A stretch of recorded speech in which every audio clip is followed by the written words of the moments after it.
नमस्कार, बहुत बहुत स्वागत है आप सभी का। दोपहर के 1 बजने को है और ये वक्त है आपके पसंदीदा शो बुलेटिन मारो राजस्थान का। आप सबके साथ मैं हूं प्रियंका और बुलेटिन की शुरुआत इस वक्त की बड़ी खबर के साथ करते हुए उदयपुर से। ये बड़ी खबर है, जिले के कोटड़ा क्षेत्र की हार्डकोर क्रिमिनल गैंग रनिया द्वारा पुलिस पर हमले का 5वां दिन हो गया है। विशेष जवानों की टुकड़ी जंगल में छापेमार कार्रवाई कर रही है, लेकिन अब तक सिर्फ निराशा हाथ लगी है। वहीं पुलिस ने 2-3 संदिग्धों को हिरासत में भी लिया है, जिनसे लगातार पूछताछ जारी है। मांडवा के जंगलों में अलर्ट मोड पर रहने की सूचना मिलते ही तुरंत एक्शन शुरू कर दी गई है और टीम वहां पर जुटी हुई है। टीम की टुकड़ी अत्याधुनिक हथियारों के साथ छापामार कार्रवाई कर रहा है। कोटड़ा थाना अधिकारी ने बताया कि डकैतों से लोहा लेने के लिए और बिहड़ों के लिए तैयार की गई खतरनाक कमांडो की टीम को अधिक आक्रामक बनाने के लिए आधुनिक हथियारों से लैस किया गया है। वहीं स्पेशल टास्क फोर्स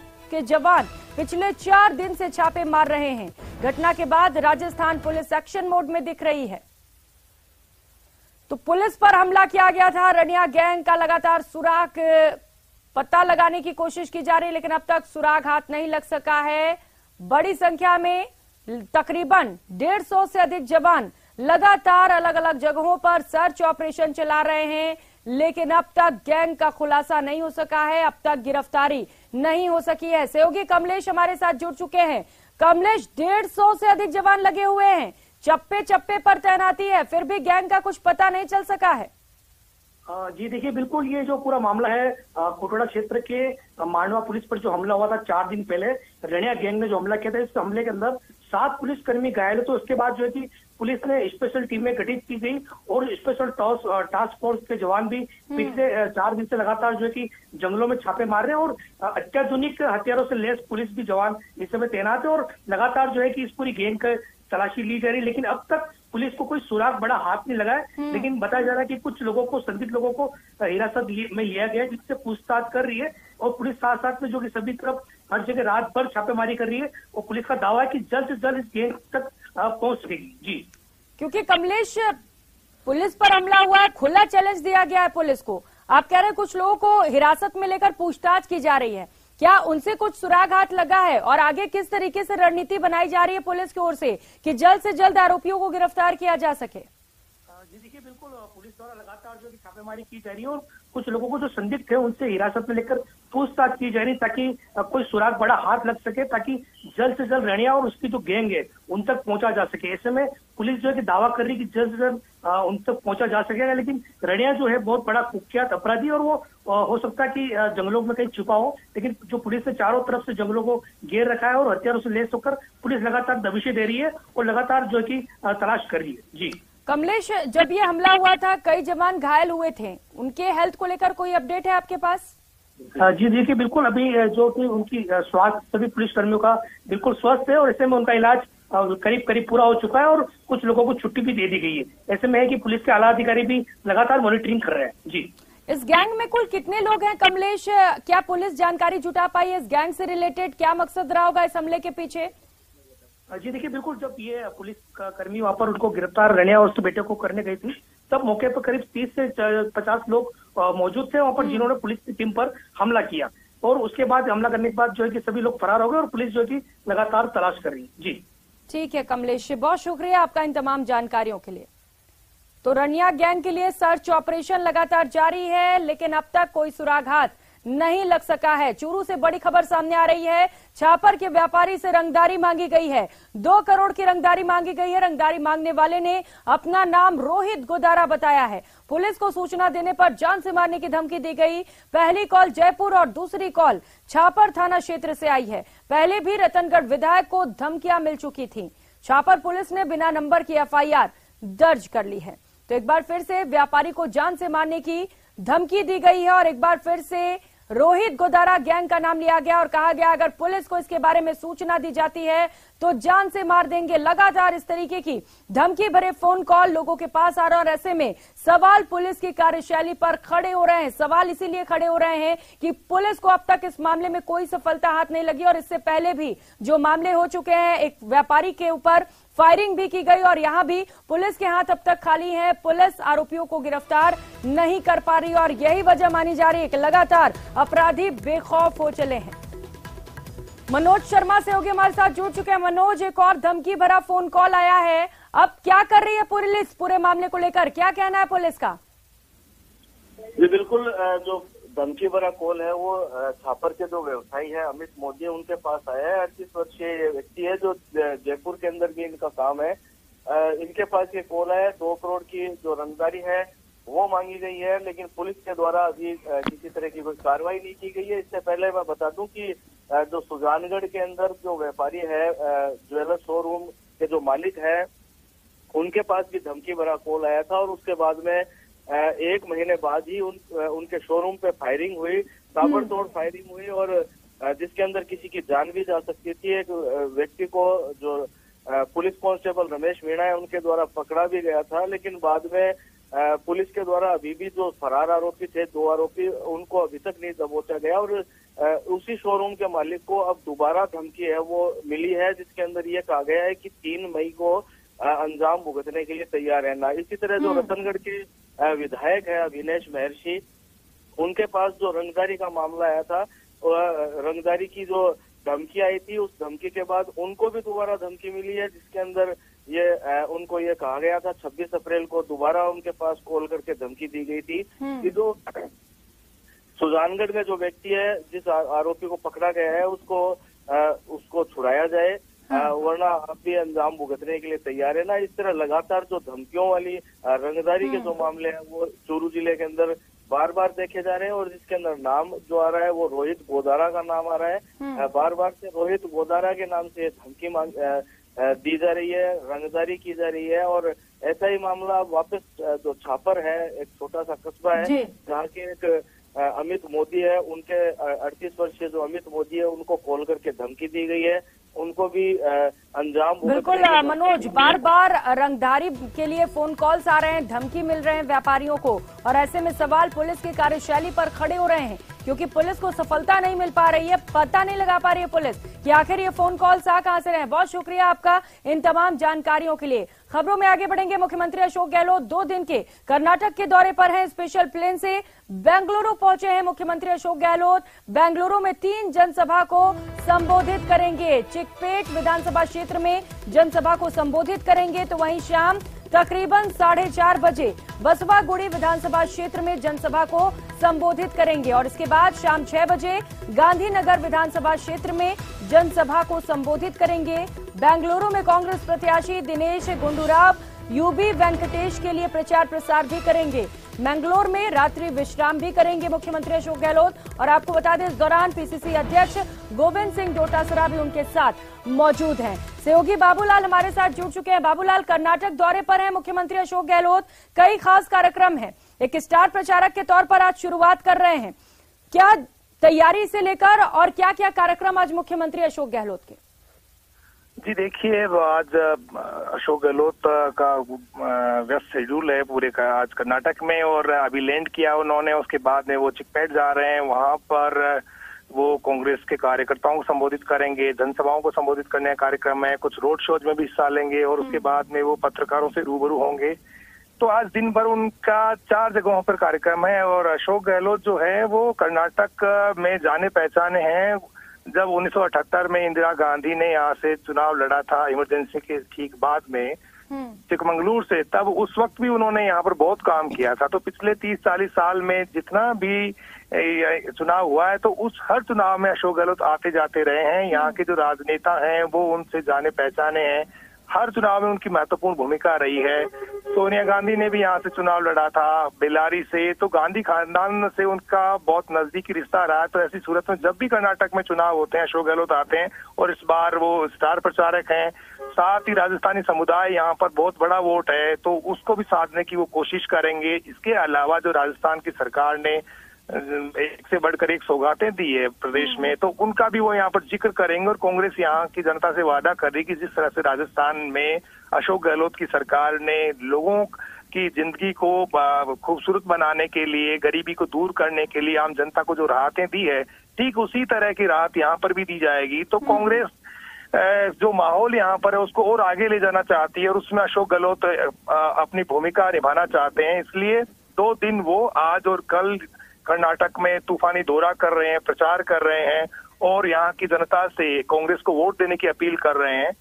लग यही रहा है कि अशोक गहलोत के आने के बाद जो राजस्थानी समुदाय है उसमें तो बहुत पॉजिटिव मैसेज जो है जा रहा है। इसके अलावा जो है दूसरा यहाँ पर उनका एक बड़ा सबसे कनेक्शन है, चाहे डीके शिव कुमार यहाँ के प्रदेश कांग्रेस के अध्यक्ष हैं, चाहे सिद्धारमैया है, बहुत पुराने रिश्ते हैं, तो उनका तालमेल बहुत अच्छा है। तो ग्राउंड रियलिटी यहाँ के अशोक गहलोत जानते हैं और किस तरह से चुनावी रणनीति को और बेहतर बनाया जा सकता है, कहाँ कहाँ कमी है उनको, क्योंकि अभी सप्ताह भर दूर है चुनाव होने में। तो ऐसी सूरत में उनकी कोशिश यही है कि कांग्रेस कहीं चूक ना जाए और जहां भी कहीं उन्हें दिख रही है वो उसको दुरुस्त करने की कोशिश कर रहे हैं। तो ग्राउंड रियलिटी जानते हैं और यही वजह है कि उन्हें स्टार प्रचारक के तौर पर चुना गया है, जिससे कि कांग्रेस को जीत मिल सके कर्नाटक के चुनाव में। बहुत शुक्रिया आपका इन तमाम जानकारियों के लिए। रुक कर लेते एक और बड़ी खबर का। भरतपुर से बड़ी खबर है, फर्जी आईएएस गिरफ्तार हुआ है। फर्जी आईएएस अधिकारी का अस्पताल में मेडिकल कराया गया है। तो फर्जी अधिकारी बनकर मकान मालिक की बेटी से शादी करना चाहता था और शिकायत मिलने पर पुलिस ने आरोपी को गिरफ्तार कर लिया। धौलपुर जिले का रहने वाला ये आरोपी बताया जा रहा है, जो फिलहाल पुलिस की गिरफ्त में है और आज पुलिस ने इसका मेडिकल कराया है। तो फर्जी आईएएस अधिकारी बनकर मकान मालिक की बेटी से शादी के ख्वाब देख रहा था, लेकिन इस बीच जानकारी लग गई और इसके बाद शिकायत देते ही पुलिस ने फर्जी आईएएस अधिकारी को गिरफ्तार कर लिया है। तो आज मेडिकल कराया गया है, अब आगे की कार्रवाई की जा रही है।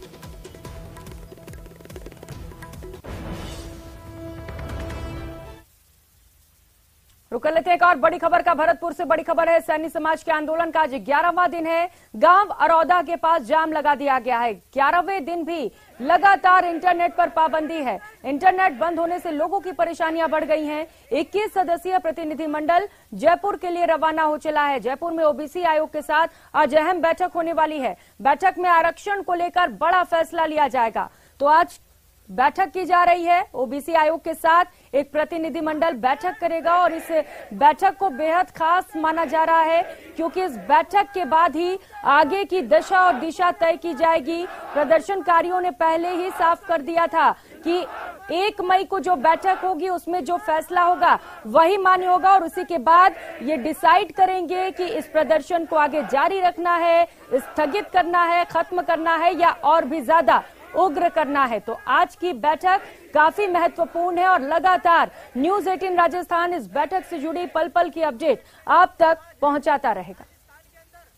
सैनी कुशवाहा साग के मौर्य समाज का आंदोलन लगातार जारी है। आज आंदोलन का 11वां दिन है और ये लोग हाईवे पर डटे हुए हैं। अफवाहों को रोकने के लिए इंटरनेट पर भी लगातार 21 अप्रैल से ही पाबंदी लगाई गई है और अभी भी इंटरनेट बंद है। बैर भुसावर नदवई इलाके में इंटरनेट पर रोक है और आज एक ओबीसी आयोग के साथ में एक बैठक होनी है। उस बैठक में शामिल होने के लिए 21 सदस्यीय प्रतिनिधि मंडल है, यहाँ से रवाना हुआ है, जो जयपुर में ओबीसी आयोग के साथ बैठक करेगा और उस बैठक में क्या निर्णय रहता है उसके बाद फैसला होगा कि इस आंदोलन को यथावत रखना है या फिर स्थगित रखना है। लेकिन आज 11 दिन हो चुके हैं और 11 दिन से ये लोग अपनी मांगों को लेकर हाईवे पर डटे हुए हैं। इनकी मांग है कि हमें 12% आरक्षण दिया जाए। इनका कहना है कि आज जो बैठक होगी वो बड़ी महत्वपूर्ण बैठक है। उस बैठक में क्या निर्णय रहता है और उसके बाद समाज फैसला लेगा कि आगे क्या रणनीति करनी है तैयार, उसको लेकर के ये सभी आंदोलनकारी यहाँ पर बातचीत कर रहे हैं। लेकिन जो प्रतिनिधि मंडल जयपुर के लिए गया है वो ओबीसी आयोग के साथ बैठक करेगा। हालांकि इनका कहना है कि अगर सरकार हमसे अल्प समय मांगती है तो हम सरकार को समय भी देंगे, लेकिन जिस तरह पहले सरकार ने आश्वासन दिया था और उसके बाद कोई कार्य नहीं किया था, अब की बार इस तरह का जो माहौल है वो देखने को नहीं मिलेगा, क्योंकि इनका कहना है कि अब की बार लड़ाई आर पार की है। यहाँ पर जो नंदलाल सैनी है उनसे हम बात करेंगे कि क्या कौन कौन लोग प्रतिनिधि मंडल में गए हैं और क्या जो है आज संभावना नजर आ रही है। प्रतिनिधि मंडल में सर आदरणीय संयोजक मुरारीलाल सैनी जी गए हैं, सम्राट अशोक सेना के चीफ शैलेंद्र कुशवाहा जी गए हैं और बदन सिंह कुशवाहा गए हैं और बहुत सारे वकीलों का प्रतिनिधि मंडल जयपुर में गया है। सब तो क्या आगे की रणनीति है? क्या वो बातचीत करके आते हैं तो यहाँ पर क्या जो है वो मानेंगे बात को आंदोलनकारी, और क्या फैसला आगे होगा? नहीं, आंदोलनकारियों को तो साहब यही कहना है, आप चैनल के माध्यम से हम बता देना चाह रहे हैं, ये तो सिर्फ आरक्षण की मांग के लिए यहाँ बैठे हैं। इनको तो आरक्षण चाहिए, और पिछली बार हमने आंदोलन किया था, सरकार ने हमारी एक भी मांग को आगे नहीं बढ़ाया था, तो हमें विश्वास नहीं है कि इस तरीका से हम कैसे इनकी बातों में सहमत हों। हमको तो आरक्षण चाहिए, सरकार हमें आरक्षण दे। नहीं तो आरक्षण एक साथ नहीं मिलता ना, उसके लिए बहुत होमवर्क करना होता है, सरकार को भी समय लगता है, पूरी कागजी कार्रवाई होती है। तो ऐसे में आप कब तक हाईवे पर डटे रहेंगे? क्योंकि आज 11 दिन हो गए हैं आपको, और 11 दिन में जब पहले मुलाकात हुई थी तो उसके बाद 1 मई का आपको समय दिया गया था आज का, लेकिन आपने कहा कि हम हाईवे पर डटे रहेंगे 1 मई तक। अगर सरकार आपको और आगे समय मांगती है तो फिर आपकी आगे रणनीति क्या होगी? आपसे मेरा अनुरोध है, देश के प्रधानमंत्री आदरणीय नरेंद्र मोदी जी ने 10 मिनट में 10% आरक्षण दे दिया, रास्ता साफ कर दिया है उन्होंने, और उनके लिए हमने दूसरी बार प्रधानमंत्री बनाया है।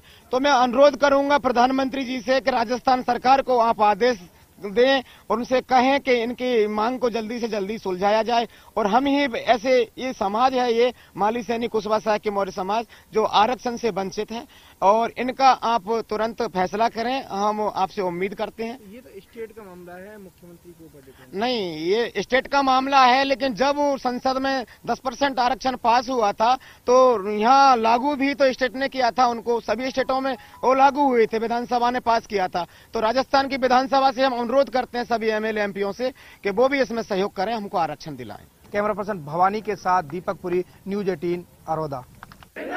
और ज्यादा जानकारी के साथ दीपक पुरी सहयोगी इस वक्त हमारे साथ जुड़ चुके हैं। दीपक, प्रतिनिधिमंडल निकल चुका है जयपुर के लिए, कितने लोग इसमें, कौन कौन प्रतिनिधित्व कर रहा है और कितना और वक्त लग सकता है बैठक की शुरुआत में?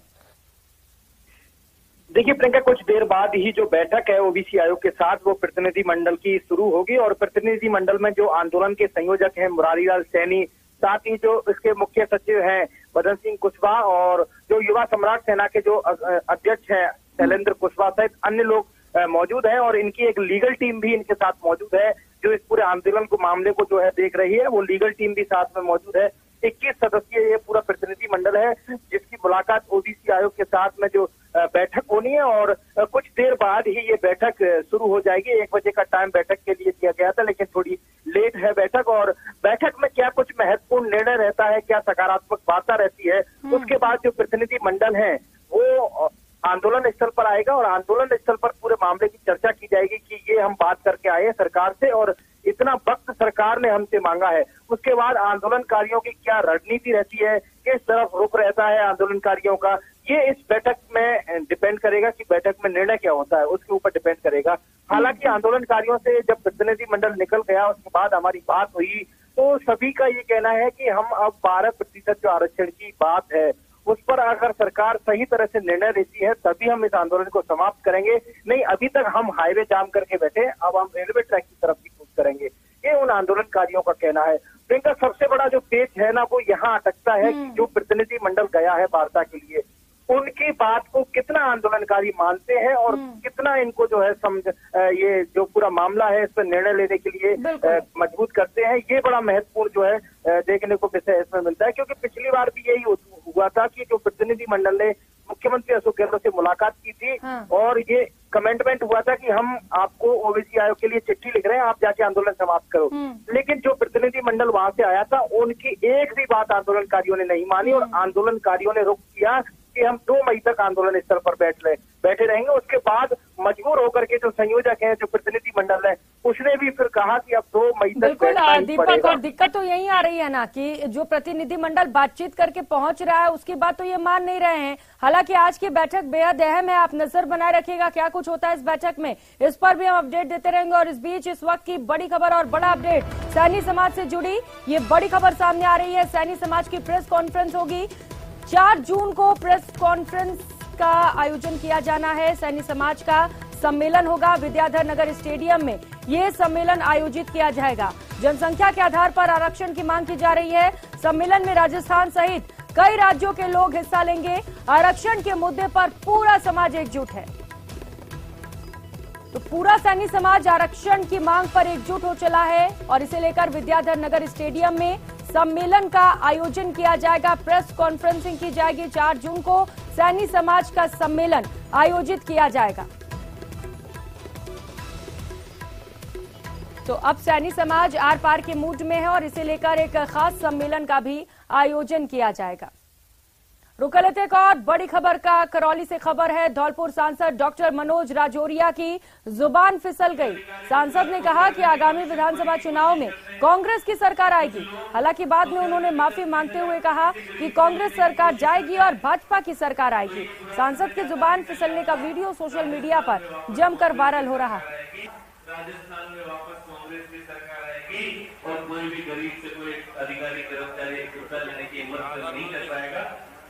तो ये बुरा समय ज्यादा नहीं चलने वाला। राजस्थान में वापस कांग्रेस की सरकार आएगी। राजस्थान में वापस कांग्रेस की सरकार आएगी। सब आपके पास में आते हैं, लेकिन दुर्भाग्य की बात यह है। खबर जालौर से है, जहां बीजेपी नेताओं का एक वीडियो तेजी से वायरल हो रहा है, जिसमें कुछ नेता मंच पर नींद पूरी करते हुए दिखाई दे रहे हैं। बीजेपी की जन आक्रोश रैली के दौरान जब पार्टी के बाकी नेता सरकार के खिलाफ हुंकार भर रहे थे, तभी पूर्व गोपालन मंत्री ओटाराम देवासी और जालौर विधायक जोगेश्वर गर्ग नींद की झपटी लेते हुए नजर आए। वीडियो 3 दिन पुराना बताया जा रहा है। इन्होंने 10 लाख के लाखों होर्डिंग लगा दिए। अभी आरटीआई एक्टिविस्ट गरीबी को एहसास कराने का मतलब क्या होता है करना है कोई इन्होंने 10 लाख के लाखों होर्डिंग लगा दिए। अभी आरटीआई एक्टिविस्ट गरीबी को एहसास कराने का मतलब क्या होता है। और रुक लेते हैं अगली खबर का। हनुमानगढ़ से खबर है, जहां पर छानी बड़ी गांव के पास अनियंत्रित हुई 2 कारें खेत में पलट गई, जिसमें दोनों कारों में सवार 5 लोगों की मौत हो गई, तो वहीं 5 लोग घायल हो गए हैं। भिरानी पुलिस के अनुसार दोनों कारें तेज गति में थीं और मोड़ पर दोनों कारें अनियंत्रित होकर खेत में पलट गईं। दुर्घटना इतनी भीषण थी कि दोनों कारों के परखच्चे उड़ गए। घायलों का हरियाणा में उपचार चल रहा है। वहीं पुलिस दुर्घटना की जांच में जुटी है।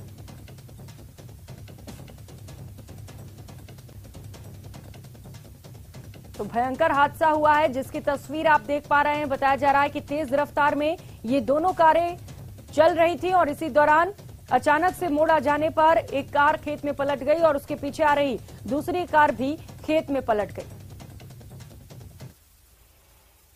उधर अलवर में ट्रक और इको गाड़ी में जोरदार टक्कर हो गई। हादसे में 7 लोग गंभीर रूप से घायल हो गए। आसपास मौजूद लोगों ने घटना की जानकारी पुलिस को दी, जिसके बाद घायलों को बहरोड के जिला अस्पताल में भर्ती कराया गया। वहीं हालत गंभीर होने पर घायलों को रेफर किया गया।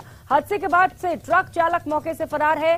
बहरोड के कांकर दोपा गांव के पास की ये घटना बताई जा रही है, जिसकी तस्वीर आप देख सकते हैं, जहां पर ट्रक और कार में जोरदार टक्कर हुई और इसके बाद कार के परखच्चे उड़ गए। 7 लोग गंभीर रूप से घायल हुए हैं।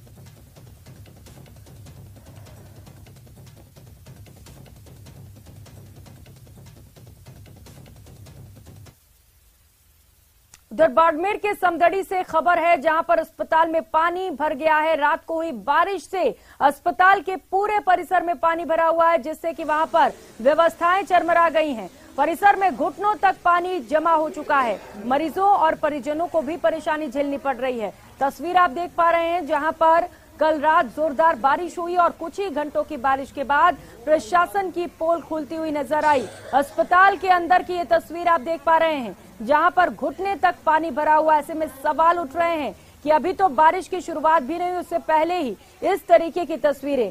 सहयोगी प्रेमदान हमारे साथ जुड़ चुके हैं।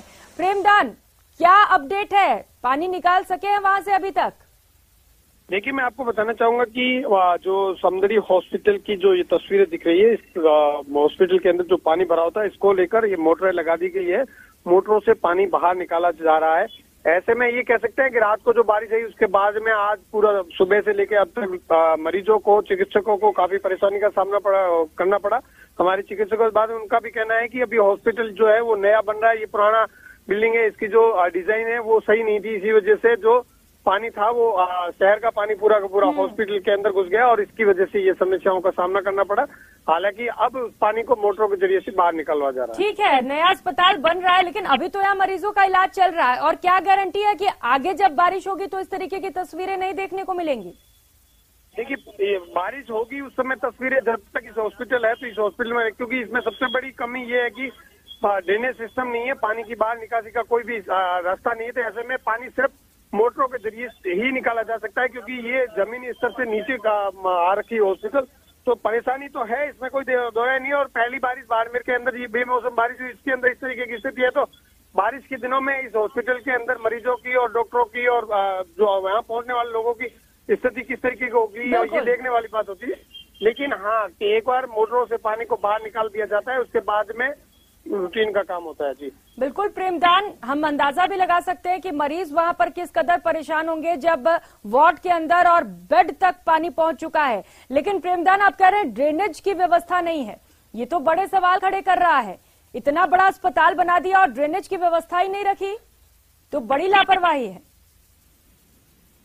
बिल्कुल, ये कह सकते हैं कि बड़ी लापरवाही है, क्योंकि ये पुराना हॉस्पिटल है। उस समय जिस समय ये बनाया गया था, उसके बाद में धीरे धीरे रोडें ऊपर आ गई, तो ये हॉस्पिटल नीचे चला गया। तो इसका जो रोड का पानी वगैरह है, वो सारा का सारा इस हॉस्पिटल के अंदर पहुंच जाता है। पुरानी है, हालांकि अब नई बन रही है, कुछ इस महीनों में बन करके तैयार हो जाएगी। उसके बाद में लोगों को समस्या नहीं होगी, लेकिन फिलहाल आमजन परेशान जरूर होता है। जो मरीज पहुंचता है वो परेशान होता है। बिल्कुल प्रेमदान, मरीज परेशान है और यही वजह है कि कम से कम अब कुछ करना चाहिए कि आगे बारिश हो तो इस तरीके से यहाँ पर जल जमाव ना होने पाए। बहुत शुक्रिया आपका इन तमाम जानकारियों के लिए। और कोटा के ग्रामीण के देवली मांझी इलाके में मामूली कहासुनी में एक बीएससी के स्टूडेंट की हत्या करने का मामला सामने आया। युवक अपने दोस्त के साथ शादी समारोह से वापस लौट रहा था और इसी दौरान चौराहे पर बाइक सवार 4 से 5 युवकों ने उस पर हमला कर दिया। परिजनों ने चाकू से हमला कर हत्या करने का आरोप लगाया है। बताया जा रहा है कि 23 वर्षीय राजकुमार मामोर की झोपड़ियां का रहने वाला था। कोटा में अपनी बड़ी बहन के साथ रहकर बीएससी एग्रीकल्चर की पढ़ाई कर रहा था। उसके दोस्त राहुल के मामा के लड़के की शादी थी। शाम को राजकुमार राहुल और अन्य दोस्त के साथ शादी में शामिल होने देवली मांझी गांव गया था। रात को वापस लौटते समय रास्ते में बाइक सवार 4 से 5 युवकों ने उस पर हमला कर दिया। फिलहाल देवली मांझी थाना पुलिस पूरे मामले को लेकर जांच कर रही है। तो उनका चक्कर में 15 दिन पुलिस लड़ाई भी हो जाएगी, फिर वो बाद उन्हें भी ढूंढेगा बारी का, फिर वो बात शांत होगी। अभी रात शादी में गया तो मैं तो ये सक्से का भाई वो 1-2 को साइड में था, उसके बाद वो गिर गया था उधर, 2-3 ने फिर पकड़ रखा था उसको। और शादी से खाना। और फिलहाल यहाँ वक्त चला छोटे से ब्रेक का। ब्रेक के बाद आपको दिखाएंगे 5 मिनट में 25